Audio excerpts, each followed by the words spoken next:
Hello everyone, this is a short video on carry forward rule in LTC. The carry forward provision offer a grace period जो employees fresh recruit नहीं है उनका LTC अगर एक block में use नहीं हुआ तो उसे आप अगले ब्लॉक के फर्स्ट ईयर तक कैरी फॉरवर्ड कर सकते हैं। एग्जाम्पल जैसे करंट ब्लॉक ईयर जो कि 2022-25 है में अगर कोई LTC अवेल नहीं करता है तो वो 2026 में अपनी LTC को अवेल कर सकता है।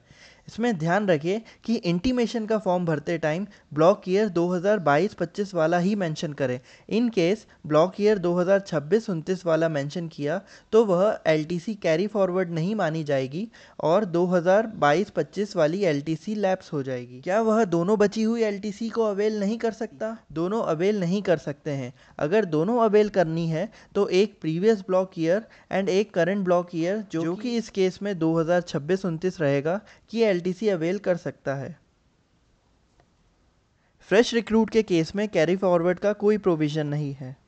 जिन एम्प्लॉयज़ का home town and work place same है वो सिर्फ 4th एंड 8th ओकेजन में एनी प्लेस और ऑल इंडिया LTC ले सकते हैं। फ्रेश रिक्रूट एक ईयर की सर्विस होने के बाद LTC के लिए एलिजिबल हो जाते हैं।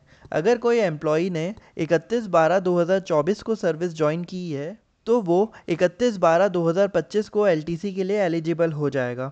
31/12/2025 साल का आखिरी दिन है तो इस एम्प्लॉई को उसकी फॉरवर्ड जर्नी 31/12/2025 को ही स्टार्ट करनी रहेगी, नहीं तो 2025 की एवरी ईयर LTC लैप्स हो जाएगी।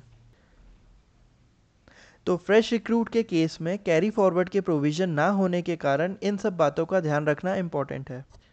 टेक्निकल रेजिग्नेशन के बाद अगर आप दूसरी गवर्नमेंट सर्विस ज्वाइन करते हो आपका LTC कैरी फॉरवर्ड होता है, लेकिन आप फिर से फ्रेश रिक्रूट की तरह ट्रीट नहीं होते हैं।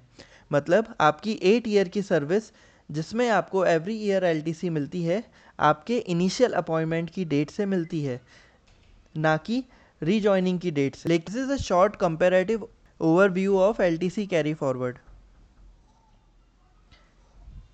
DOPT के की सर्कुलर्स गवर्नमेंट सर्विस से रिलेटेड इन्फॉर्मेशन पाने के लिए सब्सक्राइब टू दिस चैनल।